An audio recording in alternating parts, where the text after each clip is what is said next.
Hey everybody, it's the Right Lane Cowboy for the American truck driver. Got another milepost musing for you. Come here. Mochi's feeling a lot better. Come on. Come on, get over here. Got a little cookie for her. Come on. What are you afraid of? Come on, get over here. There she is. Say hey everybody. There she is. Look. You better go eat it now. Oh, go eat it. Ooh, she's feeling a lot better. You know, ever since she had that driver gave her that wrong, or gave her that chicken in the front of my truck here. I guess that was a few months ago that happened, but I haven't made a video since. But anyway, she's gotten a lot better. She's real active now. She gets out there on the leash and runs all over the place. Keeps me active too. Anyway, I want to talk about driving. You know, not driving your wife mad by doing God thing or guy things, or not driving, you know, your mother-in-law mad by begging for green enchiladas because she makes the best ones on earth. I just had the rest of them too for dinner. Thanks, Mom. Good stuff. Anyway, I want to talk about driving out there on the freeway. You know, there's two kinds of drivers out there. You got professional drivers and you got, you know, people that are on recreation or personal conveyance, you know, in the little pickups and automobiles and stuff like that. As a professional driver, I can tell you right now that we know things that most drivers don't know. And we practice things that I know most drivers don't practice, you know.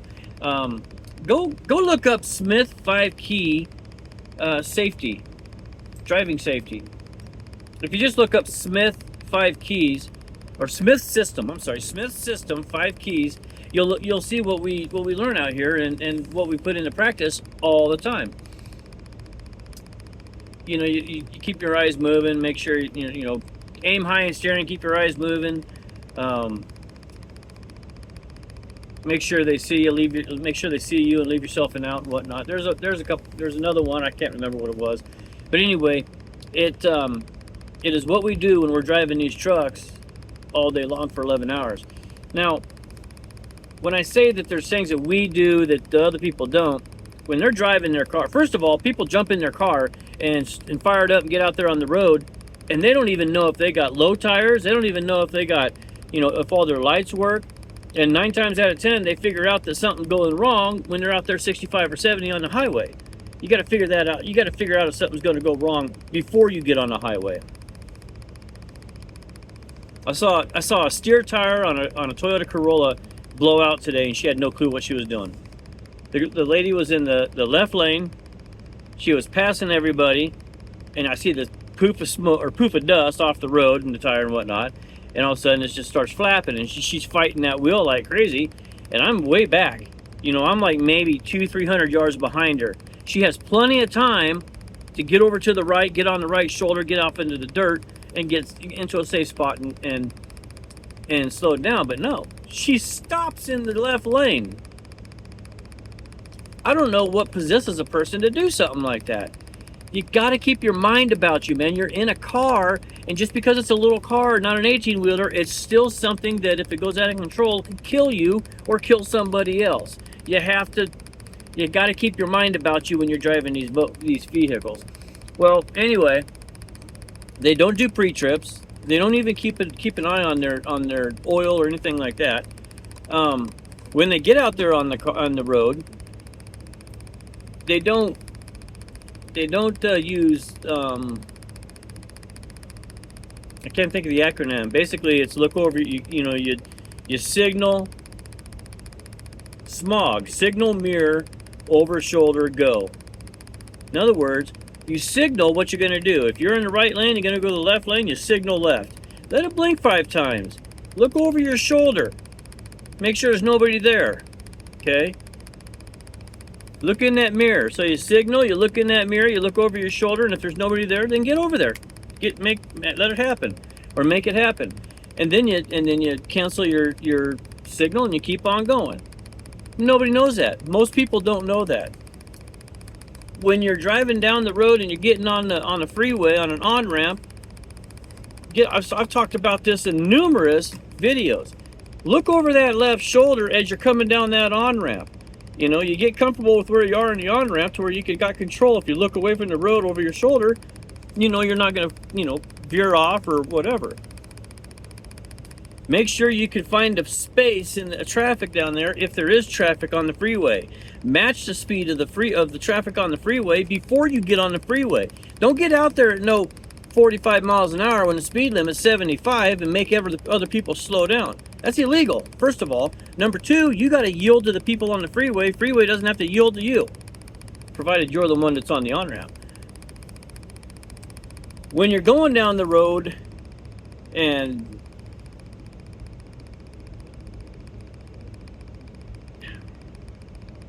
what was I going to say? Oh, when you're going down the road and you're on a 3-lane or more highway, stop hanging out in that left lane or the middle lane. Get over in that right lane. Okay? If you come up on traffic, you need to pass them, use that first lane. If you're in the middle lane and you see a truck in the right lane, put on his signal, get to that third lane. Let him out. Either pass him, let him get ahead of you and get back behind him, or do something. But don't just sit there and hang out and trap that truck in there. He may need to get over, for whatever reason, he may need to get out of that number 1 lane. We're not asking, okay? First of all, understand, when a truck driver's going down the road and he puts on a left blinker or a right blinker, he's not asking, he's telling you, I'm coming over. We may need to, we can't miss our turns. If we miss our turns, we could be late for delivery, late for pickup. If we miss our turns, it could put us 20 miles down the road before we get a turnaround. That's a 40-mile down and back round trip to get back to where we're supposed to go. That's 40 miles out of our way. It's a waste of fuel. It's a waste of time. It puts trucks where they're not supposed to be. It congests highways. Let these trucks do what they're supposed to do. We're professional drivers. We know we have been trained. We don't get out here in a truck and not know anything and then learn as we go, although there are some people that do that. Most of us nowadays, because the law says we got to take a class, and to get our CDL. When I got my CDL, if I could go down and pass the test, I got my CDL. Anybody can pass these tests. All you got to do is go online and see how to pass a test, and you can pass a test. And because of that, they implemented a law that says you have to go through a class. I don't know what the hours are or length of it or what the study is or anything like that. But you do, if you don't have a CDL, you got to go take a class and pass it, and then you can get your CDL and get on the road, which is a good thing. I'm not against that at all. I think everybody ought to take a class. I think if you get your Class C license when you're 15 or 16 years old, you should have to take a class. You should learn about following distance, stopping distance, turning time. You know what turning time is? If I come up to a stop sign and I'm on a T, I got to make damn sure that if I'm going to make a right turn, everybody to my left better be more than 15 seconds down the road before I make a turn. Less than 15 seconds, I'm cutting them off and they got to slam on their brakes. It takes every bit of 15 seconds. If I'm not loaded, maybe 12 seconds. But it takes 15 seconds for me to go from stopped to go around that corner and get up to speed, or to not up to speed, to complete my turn. That's when my trailer comes in behind me. I turn the corner, and when my trailer comes in behind me and straightens out, that's when I stop counting. Every bit of 15 seconds guaranteed. Don't get mad at truck drivers when they pull out and it's not 15 seconds down the road. Because there is a point to where we got to go. I could sit at this stop sign for the next 2 hours, and the traffic is relentless. Sometimes you just got to go and tell people, hey, put your flashers on, here I'm coming. Which is sad, there's so many trucks on the road, and there's so many people in America that's just the way it is. But most of the time, like I'm going to say 98, 97, 98% of the time, we're sitting there waiting for a 15-second break in traffic before we can get out there and go. So if you're behind that truck at the stop sign, don't get mad. Don't start honking your horn, flashing your lights and all that stuff. We're waiting, okay?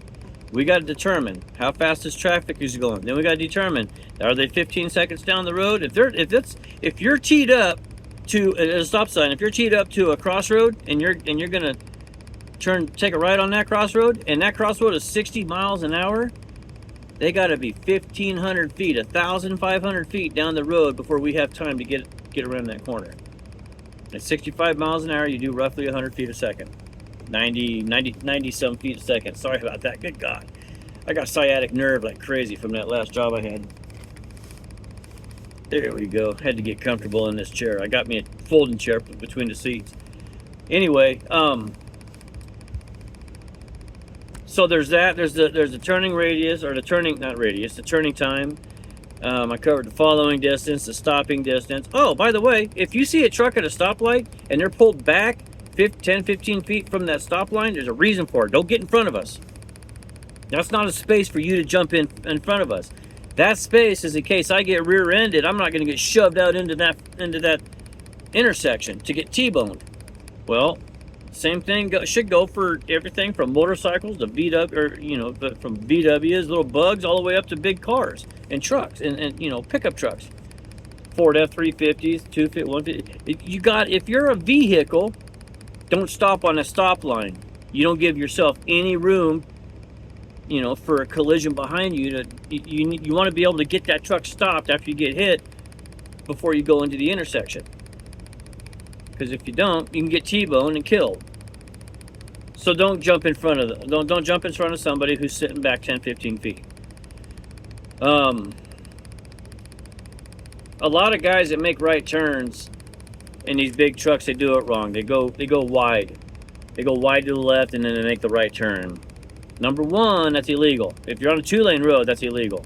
If you're on if you got 2 or more lanes going the same way, it's not illegal, but it is a little unsafe. You're supposed to do a button hook. You're supposed to get right next to that curb that you're on, and then right at the last minute, bring your truck out away from the curb. So your trailer's sitting on the curb, your truck's sitting on the left side of the lane. And then you go really long out there and then turn back. You go really long and then you turn back into the lane and back. It's called a button hook, and it looks just like a button hook if you look it up. Anyway, when you get next to the curb, it makes your trailer go in the right direction to make a wide turn around that corner. When we do that, okay, if that trailer is not on that corner, we're still wide. Don't come up next to us. You're going to get run over. If we go forward and make that wide corner, we're away from that corner. Don't try to get between me and the corner. I'm going to run over you. And these trailers aren't forgiving. They'll squish a car pretty quick. Don't, for all things holy, for the sake of all things holy, do not look at a driver and go, oh no, you go first, and then get mad because it takes 15, 20 seconds for us to get around that corner. Best thing for you to do, if a truck driver says you go ahead, step on the gas and get after it. Get out of his way, because that's what he's saying. I'm going to take a long time to do this. I need you to go, so you're not going to get mad at me for waiting on me.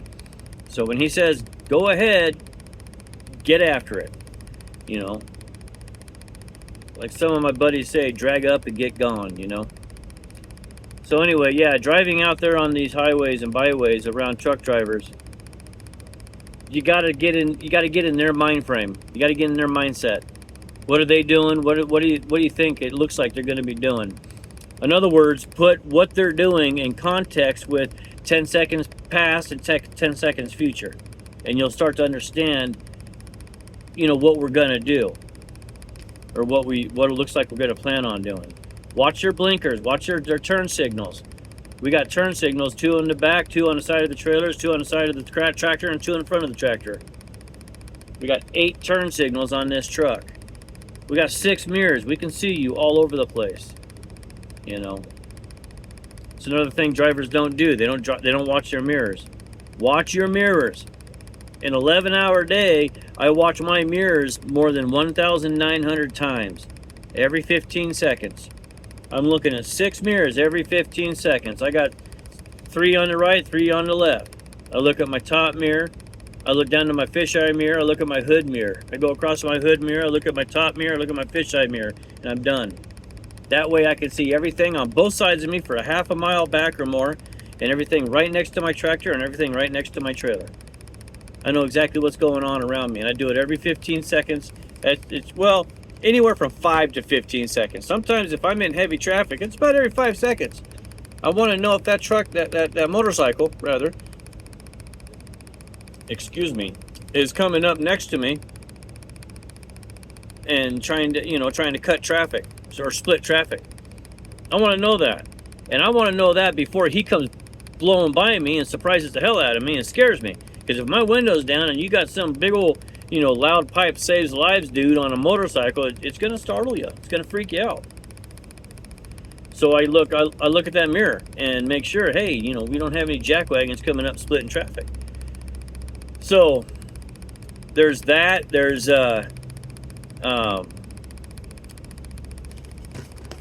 elderly people in these cars that if they did know all these driving techniques, they have forgotten them. They've gotten complacent, and those people, I do everything I can to be patient with them.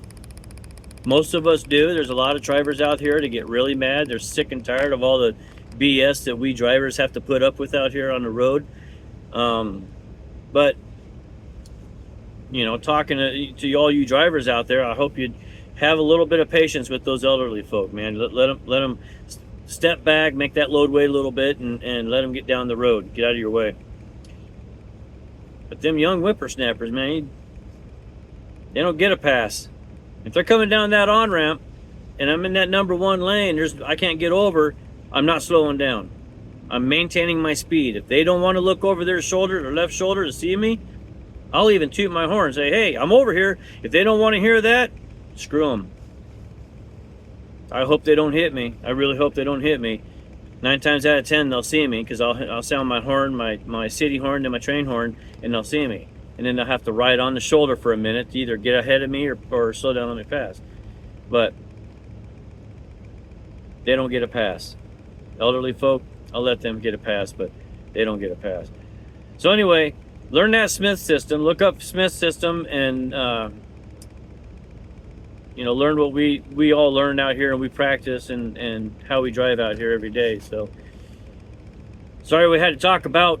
Well, I shouldn't apologize. That's a form of weakness, but I'm glad I had to talk about it. I hope everybody starts, passing this along and being a little better driver out there on the freeways.